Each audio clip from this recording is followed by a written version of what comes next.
All right, good evening. It's time for us to begin.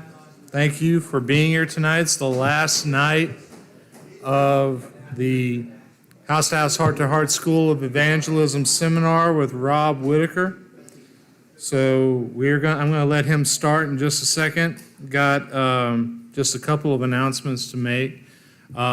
If you do not have an evangelism booklet, an evangelism handbook, then raise your hand. Gary will pass that out. And also, if you have not put your contact information on the clipboard that Gary has, make sure you do that tonight so that you can receive all the great material, the instructional material and videos that will help all of us individually and congregationally to reach out to the lost. So, Rob, we are really glad that you've been here today. We've learned a lot. We're motivated, we're encouraged, and we're looking forward to what you have to say to us tonight. Want to remind everyone here tonight that if you are an elder, you are one of our ministers, and if you are a leader in any of the various ministries of our evangelistic outreach program, then we will be meeting at 8 o'clock, 1 hour from now, when Rob is done talking. We will be meeting downstairs in the Compassion Card Room. So make sure that you stick around for that. Brother Rob. It was the summer of 2020, and we had been on the road for several months. We had been going from church to church, and our anniversary was on the horizon. I looked at my wife. I said, honey, wouldn't it be nice if we could take a day or two and just relax and celebrate our anniversary? And she said, what do you have in mind? I said, well, we're supposed to be training the St. Mary's Church of Christ in St. Mary's, Georgia. And I said, it's right on the coast. I said, and I've always wanted to do a deep sea fishing trip. I said, would you mind if I scheduled a deep sea fishing trip? And I'm talking about going out into the ocean. I don't want any in bay fishing.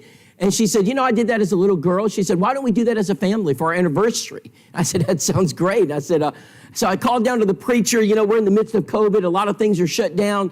So I called over to the preacher. I said, listen, brother, I said, I'm going to be coming in a couple days early, and I'd like to go fishing. And I said, I would like to go deep sea fishing. He said, Brother Rob, he said, this is the deep sea fishing capital of the world. He said, we got some of the finest captains in the country right here. He says, normally you're a 12-month out. You're not going to get them. He said, Rob, it's COVID.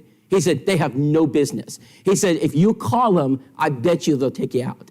So he gave me the number of this captain, very hard to get, so I called him. I said, sir, my name's Rob, and my family's come in. He said, listen, he says, I've had almost no business. He said, what day do you want me to take you out? And I told him. He said, you got it. You got the charter. And he said, be me and my first mate. And I said, well, sir, I said, what time, where do I meet you? And he gave me an address. I said, great. I said, what time do I meet you? He says, 3 o'clock. I said, sir, that doesn't give us a lot of time to fish. He said, oh, no, son, 3 in the morning. And I said, how am I going to explain this to my wife? And I said, okay. I said, all right, sir, I understand. I said, sir, I don't understand. I said, when I get out there, I said, how am I going to know it's you at 3 in the morning? He said, son, I'll be the only one there. And I said, okay, all right. So I looked at my wife. I said, no, honey, about 3 o'clock in the morning, we're going to go out here. And I slipped it past her, And so any case, we got out there about 3 o'clock in the morning. It was the captain, the first mate, had this really, really good boat, and state-of-the-art equipment. I mean, it was like coming into the space shuttle. I mean, he had stuff everywhere, and I was really impressed. And he's giving us a few lessons. He said, now you guys just hunker down. He said, by the way, what kind of fish do you want? I said, I want the big stuff. He said, son, it'll be a while. I said, it's all right. I've been waiting for this. So he said, just hunker down back here. And so my dad and my family, 5 of us, we hunkered down, and so we started out. We went to sleep. I mean, we're talking hours and hours and hours getting out there. And finally, the sun starts to come up on the horizon, and we come to a stop. He says, all right. And I said, well, sir, where's the bait? He says, you're going to catch it. And I said, okay. So we put our poles in, and he gets up there to his equipment, and he starts, configuring things. And all of a sudden, he said, all right, everybody get ready. He said, I'm going to count down for about 10. He says, 10, 9, 8, 7, 6, 5, 4, 3, 2, 1. All of a sudden, he said, pull them up. And I'm pulling up my line. I got bait fish everywhere. I look at that captain. I said, how in the world did he know it? And so we're all taking the bait fish off our line, we're putting it in the live well. I said, this is amazing. So he's gaining my confidence. So he said, all right, everybody. He said, go ahead and hunker down. It's going to be another hour. And so I hunkered down, and, he's got all this equipment. He's watching it, and there's nothing out here. And so finally, about an hour later, he says, all right, here it is. And he pulls it back, throttles back. And he said, all right, which one of you is going to go first? I said, I'll go first. And he said, all right. He said, first mate, buckle him in. Brother, I've never been strapped in before fishing. So he puts his harness on me. He straps me in, I said, man, this is going to be great, So he said, all right, get it. And this pole is the thickest fishing pole I've ever seen. And he pulls it out there. And he said, all right, son. He said, you ready? He said, there it is. He said, about 5. He said, get ready. He said, first mate, get ready. 4. He's counting me down, I said, what's going to happen? 3, 2. And all of a sudden, my pole just went, shh. He said, son, hold the pole. He said, pull it back. So I'm pulling the pole back, and I'm holding on. He said, all right, reel and pull, reel. And I'm doing this, and I can see the fish jumping out. It's huge. I said, what is that thing? He said, son, that's a kingfish. There's a reason it's called a kingfish. And that thing's coming out. I've never seen a fish like that in my life. I said, this is, and it took me a little while to get that. And you don't pull it into the boat, you drag it onto the back of the boat. So here it comes, and we're about to pull it onto the back of the boat. And all of a sudden, on the left corner of my eye, another fish comes out of the water. Shoot, it slices the kingfish in half. I said, what was that? He says, that's called a barracuda. There's a reason it's called a barracuda. My fish was still massive. It was huge. And I pulled it in. And brethren, by 2 o'clock that afternoon, 2 o'clock, we all had our limit. And we're heading home. That man knew his trade. He knew everything about it. He had all the modern equipment. He spared no expense. He read all the magazines. He watched the YouTube videos. This guy is the best at what he does. This guy is sought after. This is a guy that studied the material. He is passionate about what he does. He knows where the fish are. He knows what kind of equipment to use. He knows how to use the tools. He doesn't mind getting up at 3 o'clock in the morning. He loves to get up at 3 o'clock in the morning. This guy, he knows how to fish. I think there's some of us in the audience tonight. We're more qualified to go out there and get the catfish than we are to go out there and fish for men. We're more qualified tonight to go out there and get the big buck. And believe you me, we spare no expense. We buy the best hunting equipment money can buy. We don't just have a tree camera. We got the wireless tree camera. We watch them from our office. We see the buck come in. We got it down to a time, fine art. We know exactly what time he's going to come. We got our bait out there. The bait comes out automatically. We've got the best rifle. We got multiple rifles. We got the best ammunition. We have the best camouflage. We spare no expense. We don't mind getting up at 2 o'clock in the morning. We don't mind coming home exhausted and studying. How can I be a better hunter? We don't mind scouting it out. We spend all year doing it. Some of our men in the audience tonight would spend half as much time learning how to win souls. The Church of Christ would explode. Where your treasure is, there will your heart be also. Just look at your toys, gentlemen, because that tells me a lot about you. Look at your time. Look at the commitment you've made. Look at the things you enjoy doing. Because I'm saying tonight, our men in this room are talented men. And God has given you everything you need to succeed. And if you put your mind to it, if you put your heart to it, if you put your energy into it, there is no stopping the East Main Church of Christ. There's no stopping the growth of this church. There's no stopping getting out there and teaching the gospel to a lost and dying world. The only thing that stops us is us. So tonight, brethren, this is about you. This is about you. It said that Winston Churchill was one of the greatest leaders in modern day history. Right before Winston Churchill took office, there was a man by the name of Chamberlain. Chamberlain was an appeaser. Hitler was marching across the fields of Europe, going into France, and things were going very poorly. The British people, the morale of the people had never been lower. And they assumed defeat. They assumed loss. Hitler was making a Swiss cheese out of the finest armies in the world. And Chamberlain's idea was, if I could just meet with Hitler and appease him, make some peace treaty with him, we'll survive. Winston Churchill wanted none of that. In fact, Winston Churchill saw the writing on the wall. If we don't stop Hitler, it's over. He's not going to stop with France. He's not going to stop with those small European countries. He's going to take all of us. We've got to stop him. And Winston Churchill knows he's got one chance at this. He's a politician, but he's more than a politician. He's going to walk into the chamber that is the Commons of Great Britain, and he has an opportunity to change the course of the world. He's going to give what is known to be one of the greatest speeches in modern day history. Winston Churchill, in that speech, is going to say something, and this is what he said. He who fails to plan is planning to fail. My fellow countrymen, we have no plan, and we're going to lose this war. Most of our churches have no plan. We have no plan for reaching the lost. Our plan is write the check and shoot from the hip, and hopefully they will build it and they will come. I have news for you tonight that only works in the movies. It's not going to be the strategy of success for East Main or any other church. And so in order for us to succeed, we have to have a plan. Just like you have a plan for hunting, a plan for fishing, a plan for retirement, a plan for your lunch tomorrow. We've got to have a plan. And what are we going to do in order to reach the lost? Page 123 in your Evangelism Simplified Guidebook. I got 10 points, 10 things you've got to do.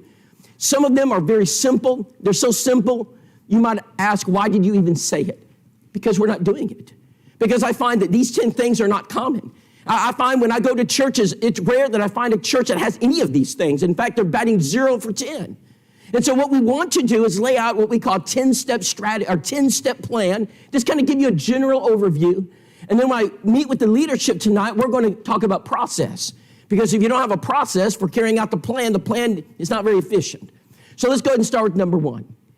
What is the first thing a church needs to have in order to succeed? It needs to have tools. Fishermen without tools aren't very good fishermen. Hunters without tools aren't very good hunters. Carpenters without tools aren't very good carpenters.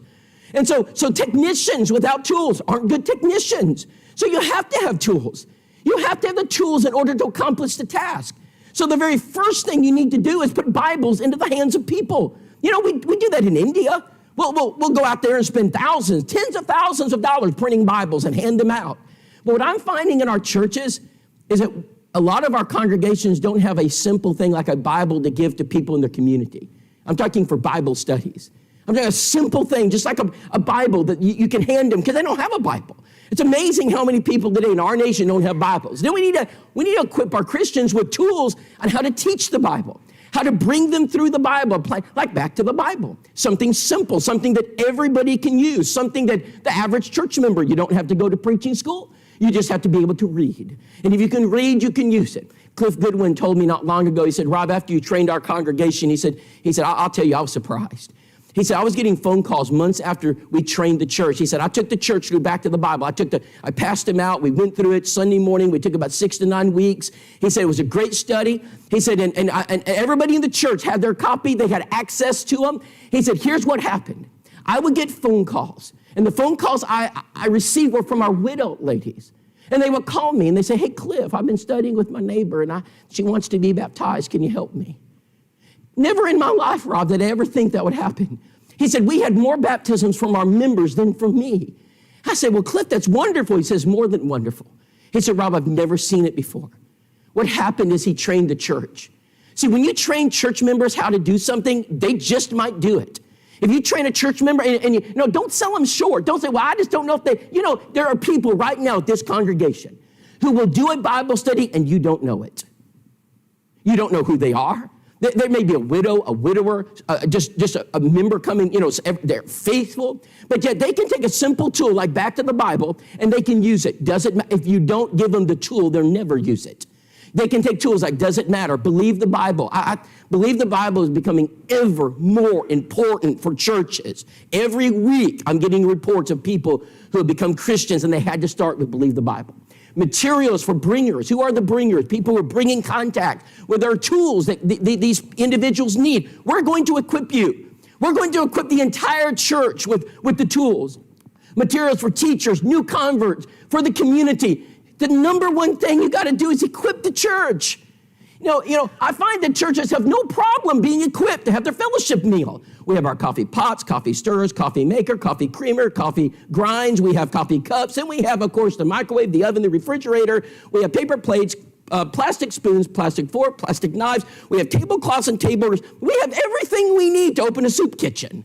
And when it comes to our teachers, we spare no expense. We got laminating, high-tech laminating machines. We have die-cut machines. We have poster board scissors, safety scissors. We have glue sticks, and we have various crayons and markers and map pencils, and we have everything we need.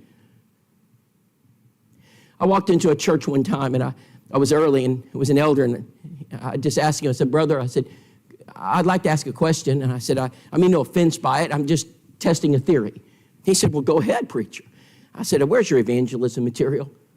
He said, I knew you were coming. We were prepared, preacher. He said, you just follow me. So we walked down this long hallway. We're walking, lights are off, and he's turning on lights, We get to the end of the hallway. He said, preacher, they're in here. And he wiggles the doorknob. It's locked. Don't worry. We had the ring of keys. We brought them out.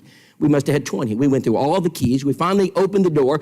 He said, preacher, they're in here. Oh, yes, they're back there in the locker. Of course, it was locked. Don't worry, we had the ring of keys. We brought them out again. We went through all the keys. We opened up the locker. We pulled out a stack of back to the Bible. He said, preacher, see, we were prepared. I said, brother, I have one question. Why were the materials that the members need to conduct a Bible study locked in a room and locked in a locker?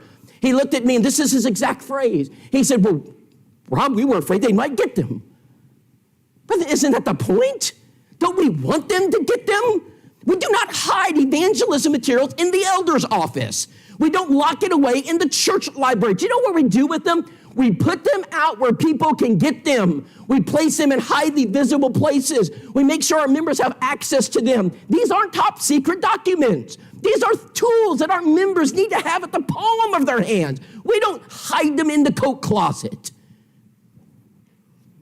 I had another preacher call me and said, Rob, he said, my spirit's low.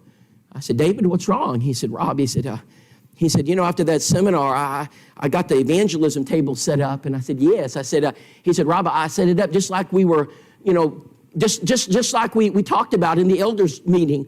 And he said, I put all the materials on it, that doesn't matter, back to the Bibles, the illustrations, the bookmarks. And he said, Rob, he said, we got the nice tablecloth. And he said, I went out there the next day and it was gone. I said, David, that's a great problem. The brethren were hungry. They're taking it. He said, oh, no, Rob. He said, Rob, he said, I suspected. So I did it again. I put out the materials and I put out the table and I got everything prepared. And I went out a few days later and it was gone. I said, David, where's it going? He said, I called one of the leaders. And I said, brother so-and-so, I want to know where's our evangelism material going? He said, oh, no. Dave, were you the one to put that up there? He said, well, yes. He said, we talked about that. He said, when we built this $3 million facility, he said, we had an agreement as to what goes in the foyer.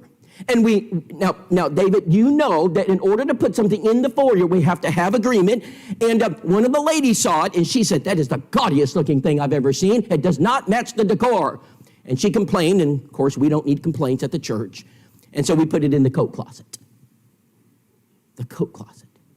David said, the coat closet. He said, yes, we'll just put it right there, and that way no one would get offended. And so he said, I got in the pulpit on Sunday night, and I'll just tell you, Rob, I preached on the evangelism materials we have just purchased in the coat closet. And I said, brethren, go get them. He said, I explained, what is back to the Bible? Believe the Bible, doesn't matter. And then I stood outside the coat closet that Sunday evening, waiting for the brethren just to rush in and grab them. He said, guess how many brethren went in? 0. Brethren, if we cannot put evangelism materials in our foyers so that the church members can get it because it doesn't match our decor, I have one suggestion for all of us. We sell the building and go home. We're the Church of Christ. Our mission is to equip and train the saints with evangelism materials so that we can save lost sinners. I said, that's got to be a fluke. I mean, that's got to be something I'll never hear again. That year, that happened twice. One church in Alabama and one church in East Tennessee. Number 3, we got to train. We got to train our church members. And I'm not talking about Monday night for the masters. This is not what I'm talking about. Brethren, in order for this to work, I need to be very plain spoken. Gentlemen, in order for this to work, it must be congregational. If this becomes about just 100 people who are interested in saving souls, listen, it will fall apart. If this does not become congregational, you will eventually, it's going to bleed off. The enthusiasm is going to die down, and you're going to go back to what you used to do. In order for a culture change to take place, you've got to do it at the congregational level, not a Monday night level where you have 50 people show up. I'm talking about Sunday morning when you have 411. That's where we begin. And so this is a different approach. So I'm not here to take 25 people and, give you a shot in the arm and train some Navy SEALs. We need SEAL Team 6. I'm all for SEAL Team 6. But we've got to start with the whole church. What do? We train them. We train everybody. Everybody gets trained. Everybody has some skin in the game. Everybody has some accountability. Everybody begins to understand there is one mission in the Church of Christ. There's one. And if you'd ask the average Christian, how many missions do we have? Well, we've got the youth mission, and we've got the VBS mission, and the Bible camp mission, and we've got the prime timer mission, and we got the college mission. And brethren, it's just one mission. If your VBS, if your Bible camp, if your trunk or treat is all about the one mission, there's something wrong. There's one mission. The mission is to save souls. The mission is to make disciples. Jesus was not ambiguous in Matthew 28, verse 19. He was not ambiguous in Mark chapter 16, verse 15. Brethren, he wasn't secretive about Luke 24, 46 through 49. Jesus didn't hide John 20, 21 through 23. He didn't hide Acts 1, verse 8. They're stated plainly for everyone to see. One mission. We need to seek and save the lost. Brethren, we have to train our church members how to do this. Most of our church members are scared to death. They don't believe they can do it. They think this is what the preacher does. Yes, the preacher will do it. And if the preacher isn't doing it, there's a problem. The preacher needs to do it. And I know your preachers do it. I know they do. But it's not enough. If John and Brother Langford and your college and your youth ministers, and if they work from now until the end of the year and all they focus on is evangelism, it's still not enough. Have you seen the size of Murfreesboro? Brother, this is a big town. But even if it wasn't, even if you were out in a smaller town and just had your preacher and a few elders, it's not enough. Evangelism is a congregational work. Go ye does not mean go me. Go ye means go all. I want you to think about that. Ye is plural. Go ye is a plural. That's a plural pronoun. Me is a singular pronoun. And I understand there's a personal responsibility we have, but I want you to rethink that phrase. Go ye means go all. All of us go. All of us are in this. We're all in the fight. Not everybody is a sniper. Not everybody drives a tank. Not everybody flies an F-22. Some of us just peel potatoes. That's all right. We got to eat. But what happens if somebody doesn't get in the kitchen and cook a meal when the army starves? We all have different roles. Accept your role, but you need one. What is your role right now? Well, I sit in the pew on Sunday morning. That's not your role. You see, that's your obligation to God. What's your role? What is it that you do? What's your role with the one mission? See, we need to find our roles. We need to know what they are. How do we do it? We train. So if you're at work and something's not working efficiently and effectively, if people aren't seeming to fulfill their end of the bargain, this particular area just keeps coming up short. What do you do? Let's just suppose they're good employees. They always show up in time. They've been there a long time. It's not a problem with the people. How do you solve that? Train them. You train them, and you keep training them, and you keep training them until they understand their mission. Number 4, you got to create an evangelistic culture in your church. You got to promote it. It's got to be heavy. I'm not talking about a simple announcement in the bulletin. I'm talking about every single Sunday. It is the centerpiece. It's pushed. What gets pushed gets praised, and what gets praised gets pushed. We all know that. We know that in life. If you're not pushing it, it's not going to happen. And so you praise the church, you tell them they're doing a good job, you keep pushing it from the pulpit. Congregational evangelism is eldership-led and pulpit-pushed. Someone's got to push it from the pulpit. The preacher obviously is one of those people. He's not the only one. And the elders have to lead it. If you have both of those, if both of those things are firing on all cylinders, you have a potent church. You got to promote an evangelistic atmosphere. Let me give you an example of what that might look like. Let's just take the work of benevolence. I'm going to pull one of our many works of the church. I'm going to pull it right down and put it right in front of you. So is your benevolent work an evangelistic work? So let's just suppose the phone rings, and let's say one of the secretaries, let's say John picks it up and says, "Hello, my name's John. I'm a preacher here for East Main Church of Christ. Can I help you?" And they said, yes, I'm looking for somebody, I need some help. Well, what do you need, ma'am? I need some help with my light bill. Can you help me? Yes, ma'am, we can help you. I need some help with my gas bill. No problem, we got it covered. I need some help with my rent. We got it, no problem. I need some help with my mortgage. No problem. What else do you need? Well, I need some food. Hey, we got it covered. Well, what else? I need some clothing. No problem, we got it covered. You know, I never say no. Whatever it is they ask, I said, we'll help you. I didn't say how much. But I said, we'll help you. The church is here to help. And when they're done giving me their list, all right, now they're excited. Oh, man, I've been waiting for this church. And they said, well, sir, when can you help me? When can I come up there and get my mortgage paid? Well, we do that every Sunday morning at 9 o'clock, and we can't wait to see you. Huh? 9 o'clock? Sir, I don't know if I can get there on Sunday. That's okay. We offer free rides to the church, and we'll be glad to come pick you up, won't we, Steve? And we'll bring you right back to the church. Well, I just don't know that's not a good time for me. That's okay, because on Sunday evening at 6 o'clock, we do the same thing again. Oh, I just don't know. Sundays, that's okay, because we do it on Wednesday night at 7 o'clock, and we can't wait to see you. Let me just play this out. I think I can make Wednesday night. Okay. So they walk into the building Wednesday night, and they say, I'm here to get some help. Brother John said that y'all help me. Oh, yeah. Oh, yes. John says, hey, Steve, Kathy, come here. Come over here. This is Bob and his wife, Lynn. They needed some benevolent help. Would you take them to room 101 and start back to the Bible? Brethren, if we can't do a Bible study during Bible class, we have serious problems. Well, I don't know if we can do Bible studies during Bible class. We've never done that before, obviously. So why don't we take people who come? In fact, I know a congregation right down in Houston, and the preacher was talking. He said, Rob, do you know what we do with visitors when they walk in? We look for an opportunity to pull them aside and say, hey, could we tell you a little bit more about our church? And we'll have a member, a preacher, an elder, just take them aside, and we start Bible studies during Bible class. I said, that's a brilliant idea. Make your benevolent request evangelistic. Instead of just writing checks and you never see them again, say, hey, come to the building. We can't wait to meet you and see you. And so we need to focus our work for the one mission. So benevolence, edification, evangelism, it's all about the one mission. It's just to make disciples.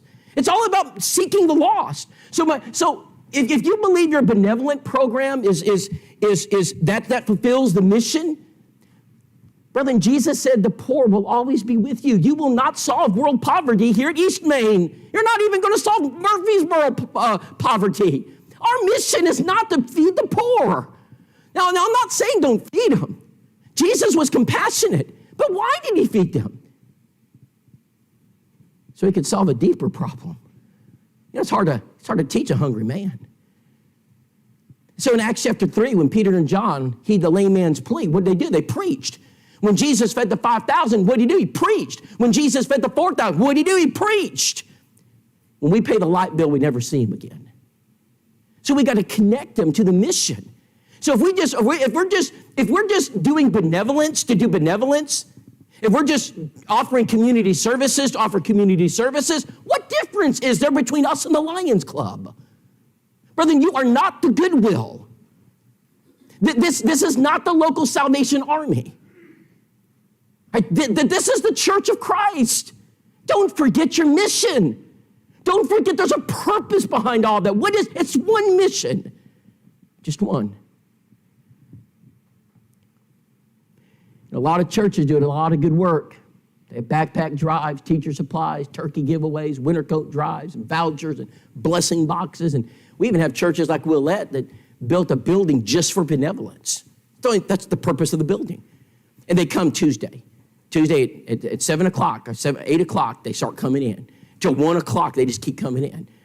And I asked one of the deacons, I said, brother, how many contacts did we make today? 101. I said, well, what's their name and address? Oh, we didn't get that. I said, so on an average week, how many people go through? About 100 people a week. How many Bible studies? We haven't had one yet. Have we tried to get a Bible study? Have we tried even to follow up with any of them? And so benevolence becomes a separate work of the church, and we pour a lot of money into it and resources, but yet we're not trying to save souls. What have we accomplished? Very little. But if we connect it to evangelism, this is what we get. Hello? Yes, this is Deb Rice. Yes. Kim's your name? Okay, Kim. Oh, you got house to house, heart to heart. And oh, yes, we do offer free community services. Yes, ma'am. Yes, ma'am. We understand you need some help. We'll be glad to provide it. Well, we offer that on Sunday morning at 9 o'clock. Oh, you don't have a ride. Don't worry. We have free transportation to the building. What is your address? We'll pick you up. Okay, we'll have someone there. Deb Rice picks her up. Deb Rice brings her to the church. Hey, Rob, I want to introduce you to this lady. Yeah, this is Kim Bullock. Hey, Kim, my name's Rob, my wife, Nicole. And hey, Deb says, Rob, can you help her? I said, sure. I said, Kim, let's sit together. We got to know Kim, got her the visitor bag, we're getting her information. And Kim, I said, I understand you need some help, Kim. She said, I do. I said, well, let's go over here to the Dollar General after church and get what you need. And I said, what is it that you need? I just need a little food. I said, no problem. Put it in the buggy. Rob, she says, I've got this bathtub and it's real slippery and I fell and I bruised myself. I don't have any money, but I need some type of rubber mat. I said, aisle 6, let's go get them. And we got the rubber mat, we put it in the buggy, we went and checked out, and we walked in Kim's apartment, and it was mold infested. It was mold, you can see it running down the wall. I said, Kim, have you had problems with illness since you moved in? Yeah, I'm always got a cold, and I got sore throat. And I said, Kim, you got a mold problem here. I said, who owns this? She says, what's the city? It's government house. I said, we're going to make a phone call. So Monday we made a phone call, and sure enough, they had a new one available. And so Kim says, well, now, Rob, I don't have any family. She said, I don't know. I can't move. I said, we got it covered, Kim. I said, we got men at this church, and we made a general announcement. 4 trailers and trucks pulled up. We loaded her stuff in there, moved her to a new apartment. We're setting everything up. The ladies are setting things up, and Nicole and I are sitting there with Kim, and she's smiling. This is wonderful. Hey, Kim, I got a question for you. What do you think about the Jacksonville Church of Christ? Oh, I love it. She said, the nicest people I've ever met. I said, Kim, do you know a lot about the Jacksonville Church? I don't know much. Kim, would you like to know more about the Jacksonville Church of Christ? I sure would. I just so happen to have these little booklets. I always have the booklets because I have one mission. My mission is not to move Kim Bullock from one apartment to another. That does not help her go to heaven.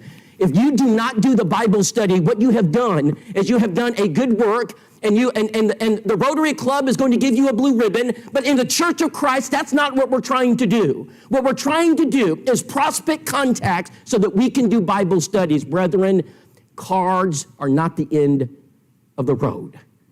Neither is moving somebody. What do you think Kim did when we finished the studies? She's a faithful Christian today at the Jacksonville Church of Christ. I hope you'll come visit and meet her. I'm going to spend a lot of time here. I'll spend 5 minutes on the last 5 points. I'll spend most of my time right here.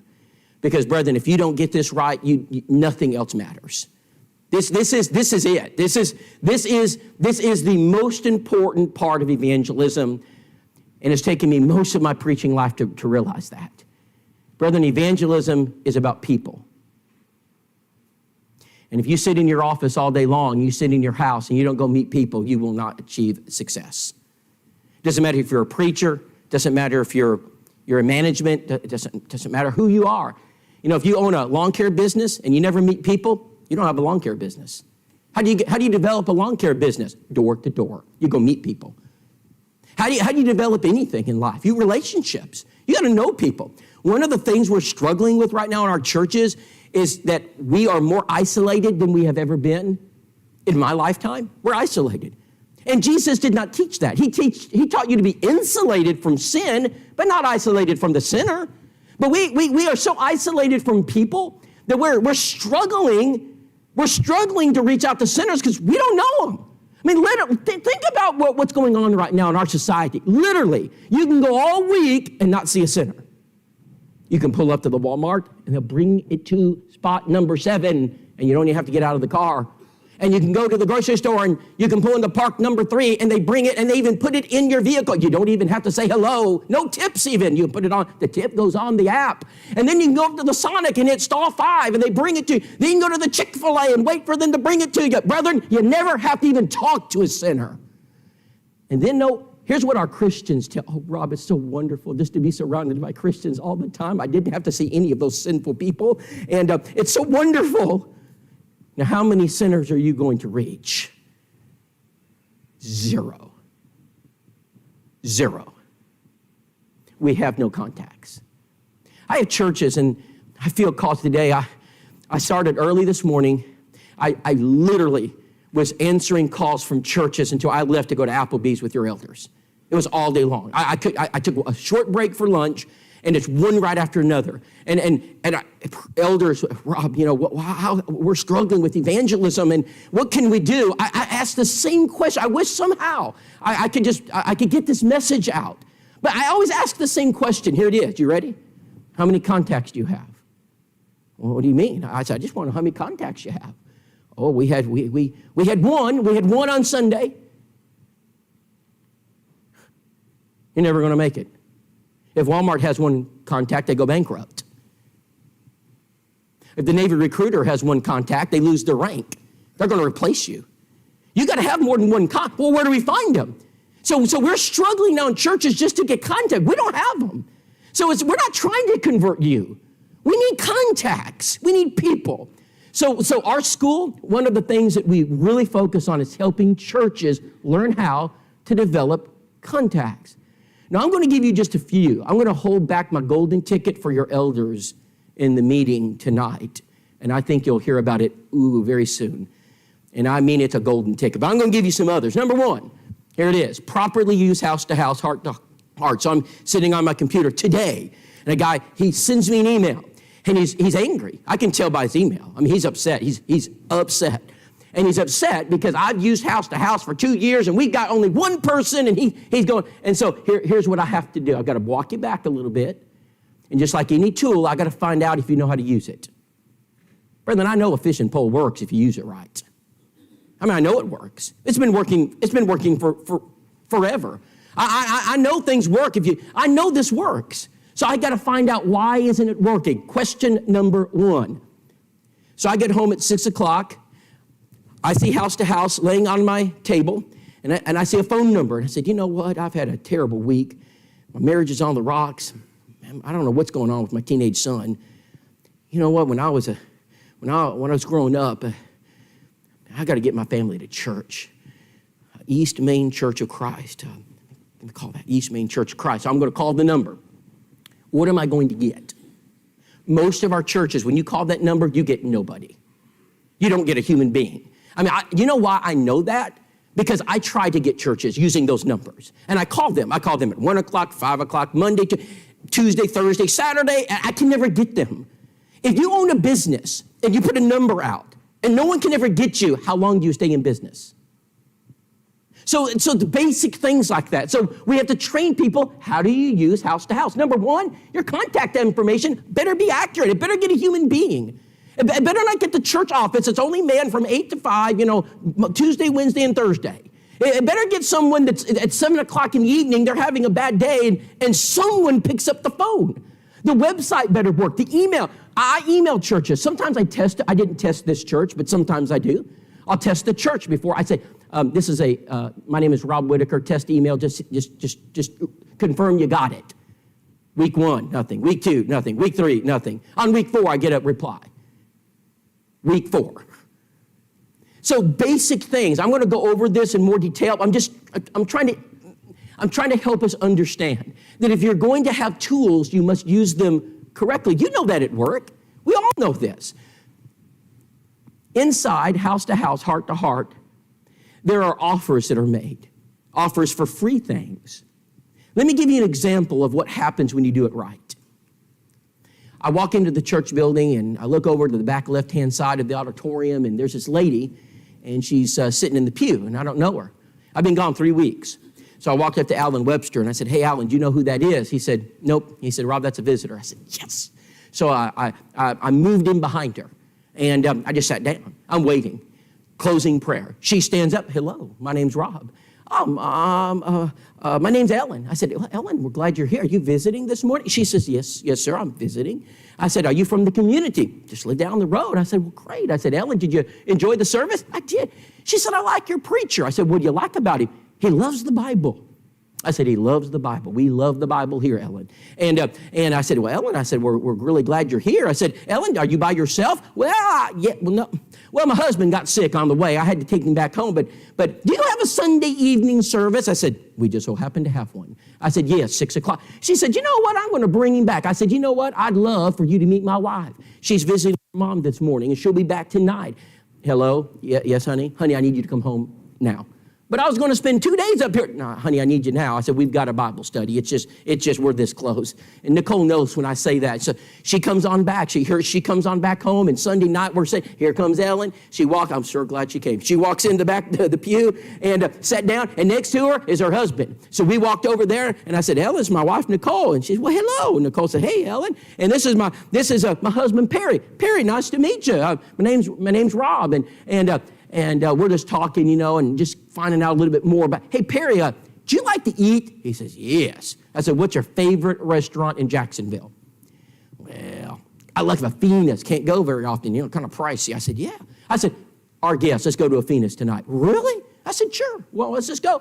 He said, man. He said, my stomach's feeling a little woozy. I said, can I take a green check on that? I said, you just tell me what day my treat, Afina's. He said, man, I won't miss Afina's. So sure enough, we make the appointment. We show up at Afina's. There they are. We sit around the table. I could care less about the lasagna. I have one mission. I always have one mission. So we sit around the table, and I'm looking for a sweet spot. I said, hey, Perry, what do you think of? What do you like to do? You like to watch sports? Yeah. I said, wait, it's NFL football? A bunch of thugs. I don't watch that anymore. I said, me neither. Disrespectful. And so I said, no, none of that. And he says, I said, what do you like? He says, I like baseball. I said, it's just not the same. I said, no, it's not. I said, well, what do you like? And he says, oh, Rob, he said, go Alabama. I said, no.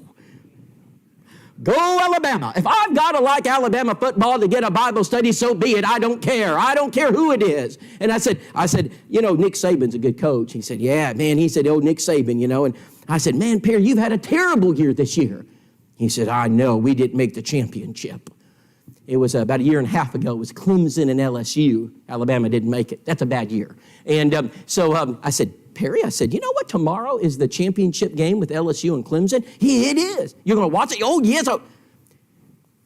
Perry, do you know when we moved into our house, someone built a theater room in it? It's got like 9 speakers, subwoofer, big screen.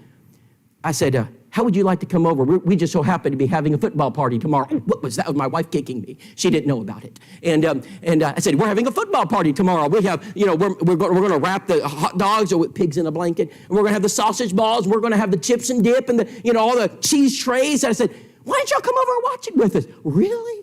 He said, honey, can I come over to the Whitacre house? I thought I was in 5th grade. It was wonderful. And she says, yeah, we'll come over. And, so they come over, and Nicole says, what party? I said, well, I'll help you, honey. We'll work together. So we got everything ready, and they came into the house. They sat down. We're talking, watching Clemson is getting blown away by LSU. LSU's like a professional football team. And so it's halftime. And click it down, Hey, Perry, got a question for you. What do you want? I'm curious. There are like 10 different churches in Jacksonville. Why'd you come to Jacksonville Church of Christ? Oh, 21 years ago, Rob, y'all sent us this publication called House to House, Heart to Heart. He said, I love it. He said, it's all about the Bible. He said, Rob, our church doesn't follow the Bible anymore. I said, I'm sorry, Perry, what's wrong? He says, they don't follow the Bible on marriage. I said, yeah. I said, there's a lot of them. And he said, we're looking for a church that follows the Bible. I said, Perry, I just so happen to have these little booklets, and I've got them right here. I said, well, would you like to know more about the Jacksonville Church of Christ? He said, I really would. I said, why don't we make an appointment? Guess what happened 3 weeks later? They're some of the most faithful Christians we have. We baptized him, his wife, his son, his daughter-in-law, and now the son, the grandson. It's being raised into the Lord's church. Why? Because they got house to house, heart to heart. Because they knew there was a church in their area. If you do not promote your church in your local area, they're not coming. They have to know you're here. You have to have a presence. Everybody knows that in the business community. If they do not know your car wash is there, if they don't know your service, whatever business is there, if the community does not know that you offer something, they're not coming. You have to use every resource available to make sure people know you're here. On the backside, we promote events. Do you know 9 out of the 10 churches in house to house, heart to heart do not promote their events? We put filler in the back page because they don't do it. They put nothing back there. On the inside, we make free offers. Hey, fill this out and we'll send you a free post. We'll send you a free poster board of the 10 Commandments. Fill this out. We'll send you whatever you want. Marriage materials, we'll send it. Correspondence courses, we'll send it. And she filled it out. Brenda, I need marriage material. And hello. Yes, Deb? Yes. No, we don't mail things anymore. But Rob, we've always mailed them. I said, I know. That's why we don't baptize. I said, I need you to put it in my box. But Rob, what are you going to do? I said, I'm going to make a personal visit. Okay, I'll put it in the box. So she puts it in the box. We've never done this before. I said, I know. I said, but just watch what will happen. So Nicole and I showed up. We grabbed the marriage material, grabbed the address. We were looking for Brenda's address, knock on the door. I stand back, make sure my wife is visible. I never go to the door without a woman or a child, ever. 2 reasons. One is ethical. Number 2 is effectiveness. 2 reasons I always try to have a woman or a child with me. And so she opens the door. Hello? And I said, ma'am, my name's Rob, my wife Nicole, and we're from house to house. Oh, yes.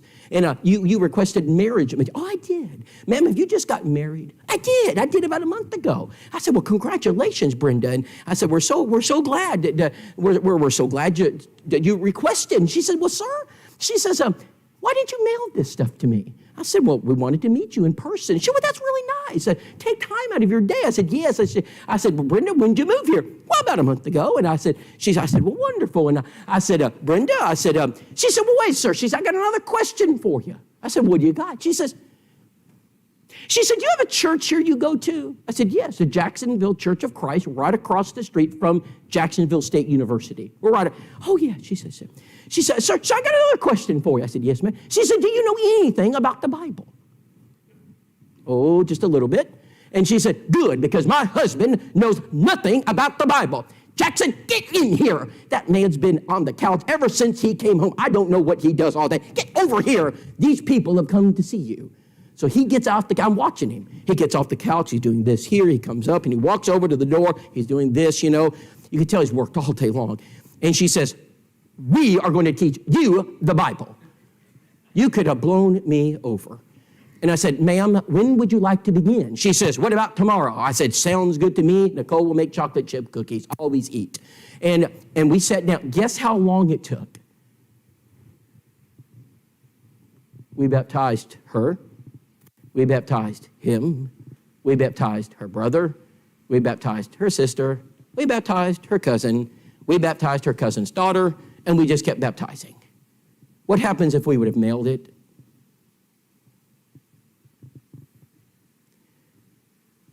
You need a target list. Brethren, you got to put everybody on the target list.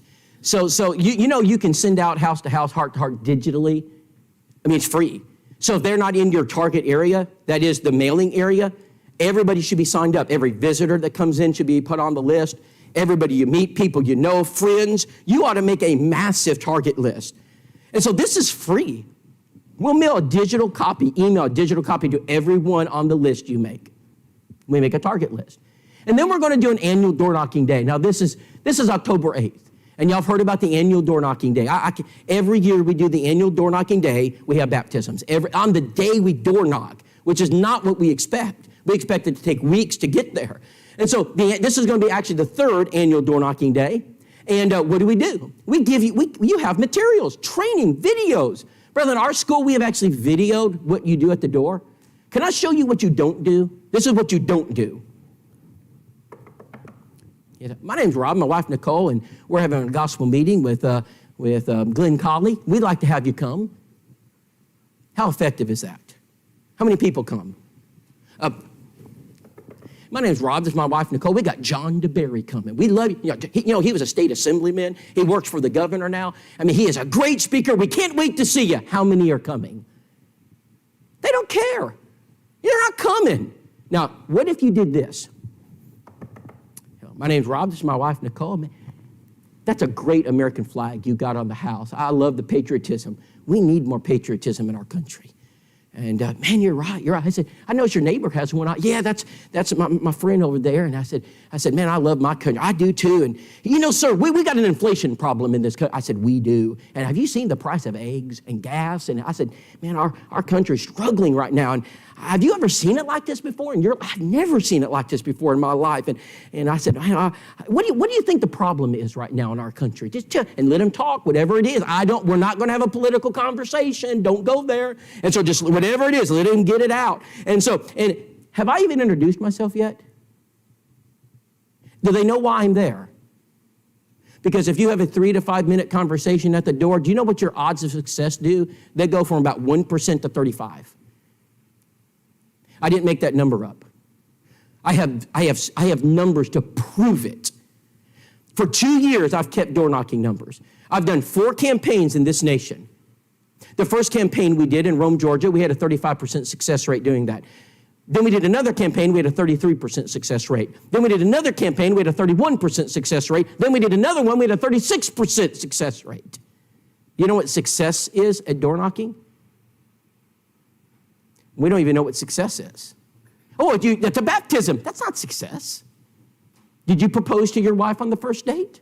I doubt it. So you know what success is? You get a second date. That's success. You take a girl out and they want you to take them out again. Do you consider that success? You've made some progress. So what do I want? I want their name. I want their address, which I already have. And I want their phone. I want email, a phone number, something. I want them to want me to come back. 35% of the time I achieve that at the door. And I have videos to train you how to do that. We got materials to help you get there. I don't have time to go over it all. What I'm trying to suggest is that this is how you get contacts. This is one way you do it. It's not the only way. Some of you don't want to do it. That's okay. Not everybody's got to fly the F-22. So some of you need to drive the tank. That's all right. But we need somebody doing this. We need a group of people. And this church who are willing to go out into their community. So we're at Carnes Church of Christ 1 month ago at Carnes, Knoxville. Everybody know where that's at? Steve Higginbotham. This is a church like you guys. 400 members. Within 5 miles of the church, in 3 days, we make 377 contacts. Let me repeat that. 377 contacts. When we left that church, those elders looked at us and they said, how in the world are we ever going to take care of 377 people? You know what I was told when I got there? This won't work. No one's interested. Can't get anybody. No one's going to want. 377 contacts. They've had 10 baptisms in 30 days. Knoxville. You know where Carnes is? Upper middle class. They're not interested there. Everybody's picked their religion. Won't work. John 4:35. Anyone want to quote it for me? Anybody? Jesus said what? Lift up your eyes. Then what'd he say? Look on the fields. And then what'd he say? For they are white unto harvest. Do you think they're white in Murfreesboro? I wouldn't disagree with the Lord. I'd be very careful. Because what the Lord said is right. He's always right. Let God be true and every man a liar. I trust the greatest evangelist in the world to be right. Let me give you another one. This right here is called New Movers, and it takes work. You got to do it right. Again, there's a process you got to follow, and we're going to give you training material on how to do this. I'm excited that you guys have already got your feet wet. We're just going to refine what you're doing. Every week, just about in our Reaching the Lost reports, we get a baptism as a result of this right here. Now, it's I didn't say it wasn't challenging, but when people move into a new home, that's an opportunity. This is an opportunity. Now, we've learned things that work and don't work. Let me give you some things that don't work. Just give you one. This does not work. All right. Hey, my name's Rob, my wife Nicole, and you're our Bob Smith. Bob Smith. We understand Bob Smith. Bob, you've just moved into the community. How'd you know my name is Bob Smith? Now, how many of you had that happen? How many of you gone to the door and the first thing they want to know is, how'd you know my name? Anybody have that happen to them? Because we get that a lot. Don't do that. Do not call them by their first. I know we have that information, and it's all legal. Believe you me, when you move, Lowe's will know exactly where you moved, and they will be the first to offer you 10% off. And Home Depot will offer you 15% off the very next day. They know your name. It's legal. But when you go up to the door, we get the same information. We buy it. We go up to the door and we identify them by name. People are skeptical, right? You're here to rob me. You're here to trick me. You're here to rob, you're here to some con routine. Get out of my way. So when I go to the door, I don't do that. I do the same thing I do all the time. Hey, my name's Rob. Hey, I know you got a lot of toys in your yard. I bet you got grandchildren. Oh, yeah, how many grandchildren you got? I got, what are their names? Oh, let me show you their pictures. Oh, I love to look at pictures of grandchildren. Then I go to the door and a dog starts barking and it's at the, come in. I said, oh, that's a cute little dog. Is that one of those miniature something or others, Yes, it is. Oh, how long have you had the dog? Oh, I love my dog. And I said, hey, what kind of food do you feed your dog? Oh, I use a special scientific blend. Now, let me tell you about where you get it. They don't even know my name yet. I make conversation with people. When Jesus in John chapter 4 walked up to the well, when all this woman wanted to talk about was racial division, that's all she wanted to talk about. What did Jesus talk about? Could you give me a drink of water? That's all he wanted to ask. When I go up to the door, sometimes I'll ask that, could you get a drink of water? Oh yeah, I got some bottled water right here. In fact, sometimes when we're walking, they'll bring it to you. We've had cars just pull up and, here, you need some water. New movers, we got to train you how to do it. All right, now let's go to this one, David Shannon. People are most likely to change churches when they move. A couple of generations ago, if a family or an individual moved from one city or another city, they usually stayed with that same denomination. Those days are over. It doesn't matter to me what denomination you attended in the last town. The average person today is willing to look at any church in their neighborhood. This is a powerful opportunity for evangelism. I don't care what church they attended in the last town. I want them to be a part of the Church of Christ because it gives us the best opportunity to sit down and study the Word of God. We have to learn how to do this. We need to put a group together and we need to train them. We don't just send them out after a 5-minute pep talk. We train them what to say and how to do it. Here's the next one, cards. When this is done correctly, it is powerful when done correctly. Brethren, this has got to be a congregational work. This is not time to gather 50 people together to do it. Guess how many people need to be doing cards at East Main? Guess how many? 411. Everybody needs to be involved in this. There's no reason why the members of this church cannot write. You need to write a card. You need to write a card. Your 11-year-old needs to write a card. Your 8-year-old needs to color a crayon card. Your 90-year-olds need to write cards. No one gets COVID because of cards. We all can do cards. It's one of the most effective, compassionate prospecting tools we've got. We don't want them to get one card with 20 signatures. Brother, we need them to get 20 cards. And do you know what happens when you do this right?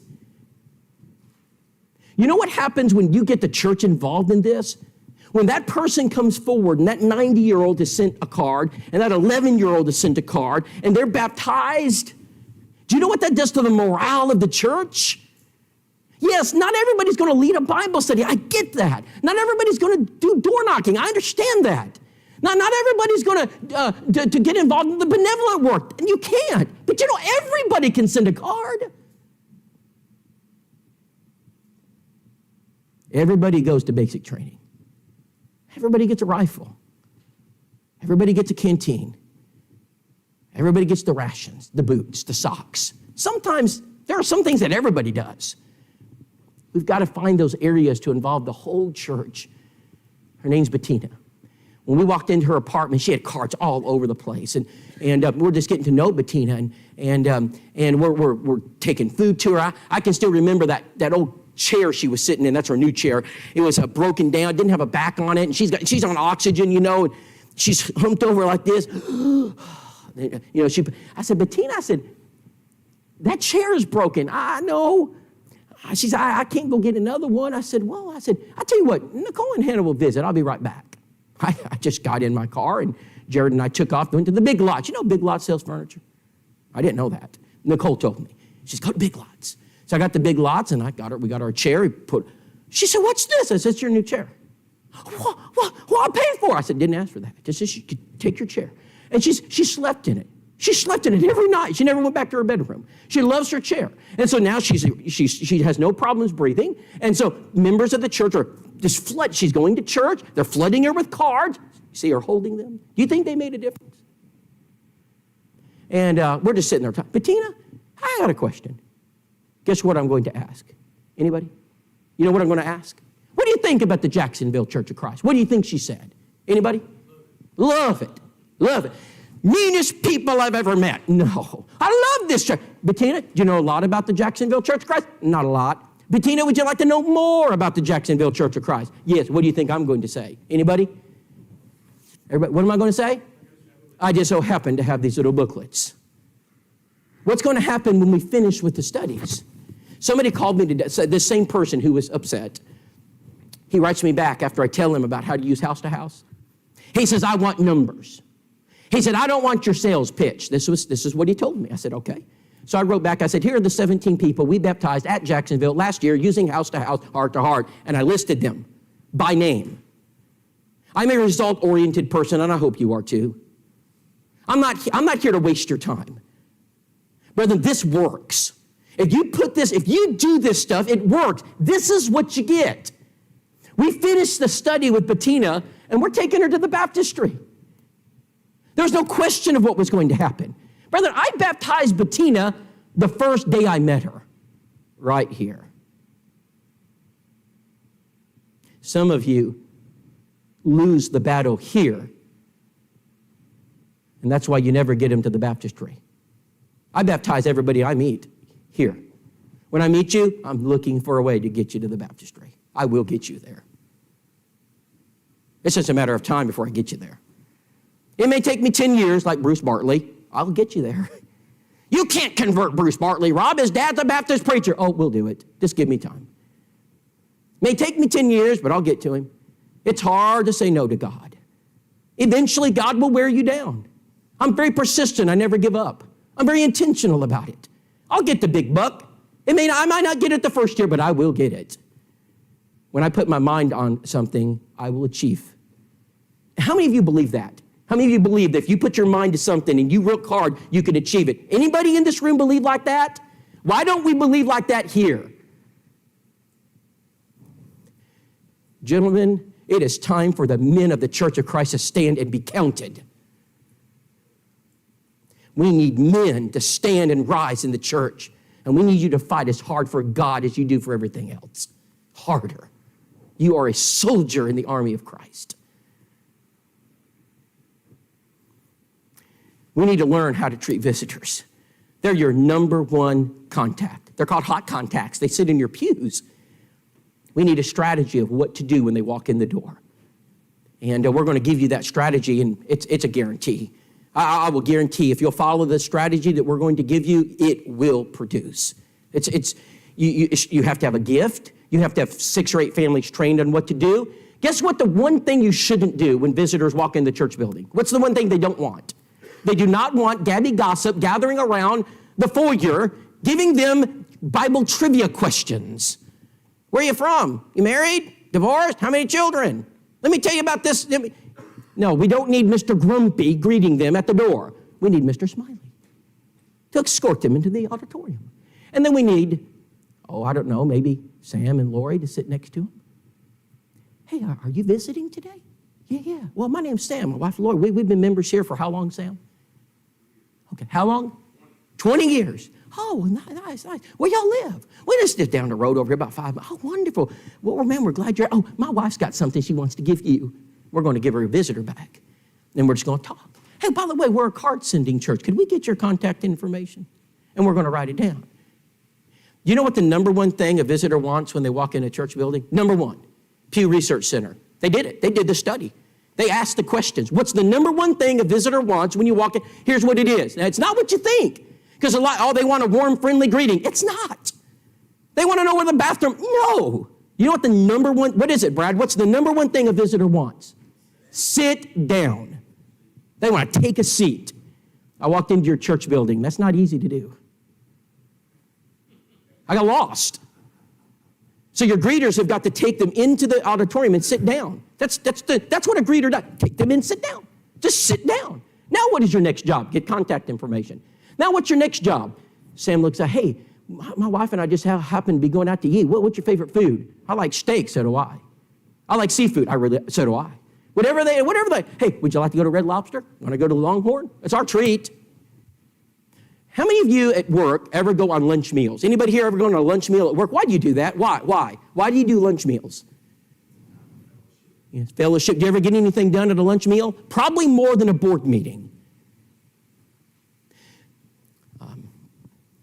Dale Harris is a top pharmaceutical rep in the Southeast United States. He's the top salesman almost every year. And Dale, every year, Dale and Sherry Harris, great people, they go on boondoggles. You know what a boondoggle is, don't you?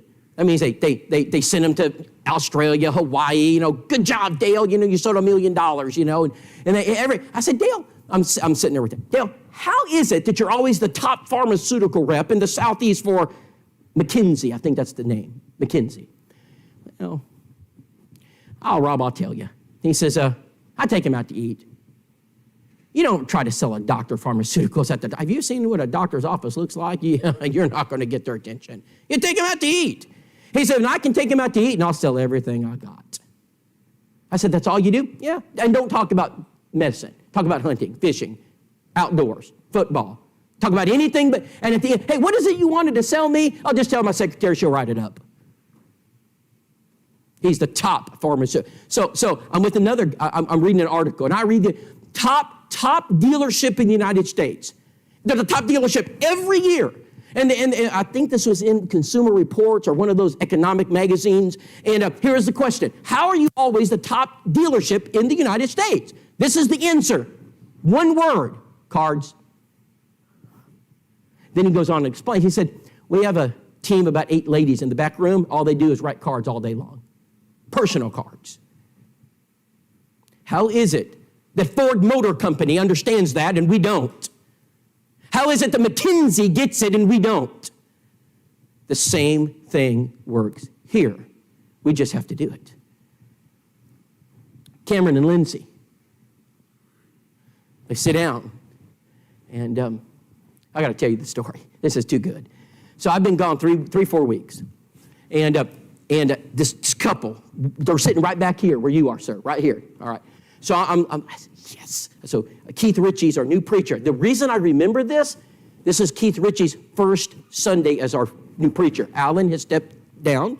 He's now doing full-time instructor work, school preaching, polishing the pulpit, house to house. He's got enough on his plate. So Keith, man, hey, Eric, who's that back there? Oh, Rob, they've been visiting the last 2 Sundays. I said, man, it's great, Eric. Have we done the visitor bag? Oh, I don't know. I said, that's okay. My blood pressure went up 10 points. It's okay. We'll go to the next person.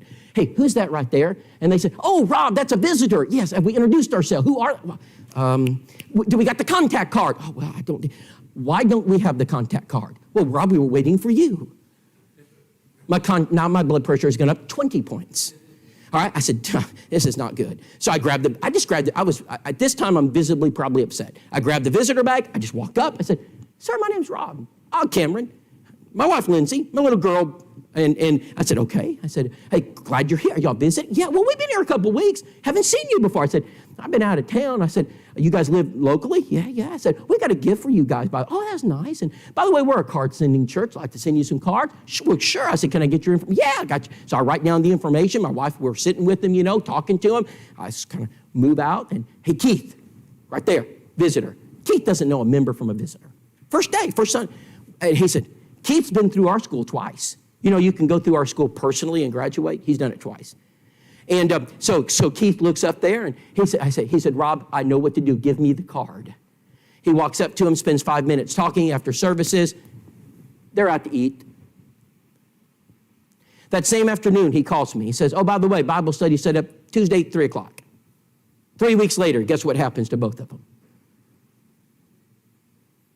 You can do that. Very intentional, very focused. We did that 4 times last year. I think 4 of our baptisms were a direct result of that. Taking people out to eat, visitors. Let me try to run through these. Digital media will give you all the. I'm going to load you up. You digital guys up there, I'm going to load you up with evangelistic digital resources, ways to push traffic to the church, and got some great ideas. Community events that are evangelistically focused. So we've got some really good stuff to give you on how to make a community event evangelistically focused. Now watch this. Let's go to the next one here. That's what I'm trying to get to. All right, everybody see that diagram? So let me read it for you. So we're going to focus on every non-Christian in our pew. Y'all have any non-Christians in the pews regularly? Okay, we're going to focus on them. And we're going to focus on compassion cards properly. We're going to focus on visitors and door knocking and house-to-house, heart-to-heart and new movers and gospel broadcasting network and digital media and benevolence and new movers. And we're going to make everything revolve around the one mission. By the way, what is that? To this intent that now unto principalities and powers in heavenly places, it might be made known by the church the manifold wisdom of God. It is the purpose of the church to make known to the world the manifold wisdom of God. That's our purpose. I think we've lost our way. That's the average congregation in our school. That's just average. You're way above average here. I expect far better. You're not the average church. I say that respectfully. You have great potential here. Don't settle. You got to populate a contact list, number 6. What happens when you do that? You baptize. 21 baptisms. You got to learn how to do it, and I'm going to teach you. That's what their elder right in the middle. He spoke this year at Polishing the Pulpit. His name is Garth. If y'all have PTP 365, look for Garth under elders. Listen to his lesson. Listen to him. There's a model church in our school. Number 7, get everyone participating. This is not optional. You got to get your army working together. For the body is not one member, but many. Number 8, you got to prioritize evangelism in every elders meeting. Before you talk about the carpet, remodeling your foyer, putting new blacktop on your asphalt, fixing your roof, fixing the chair, whatever it is, we need to talk about souls. And in fact, I'd encourage you to have a whiteboard, and you should have every person that you know that's not a member of the church, every spouse, every child, every regular visitor, write their name and talk about them and pray about them every time you meet. Number 9, publicize your mission from the pulpit. Publicize the mission. Don't keep it a secret.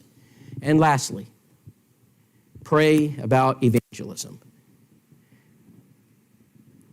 New Union, Paul Folk said, Rob, the first thing I noticed when you left was on Sunday morning, every man who walked into the pulpit prayed about evangelism. I've never heard that in all my years of being an elder. He said every Sunday night and Wednesday night, every man that walks in the pulpit prays for souls to be saved. To God be the glory. Brethren, thank you for being a part of this seminar, and I hope in some way that we have motivated and helped you to draw closer to the cross. We got a lot of work to do, and I'm looking forward to speaking to your leadership here just in a few minutes. And to God be the glory. And I leave you with the words of the Apostle Paul. I commend you to God and to the word of his grace, was able to build you up and to give you an inheritance among all them that are sanctified. May God bless the East Main Church of Christ. Thank you.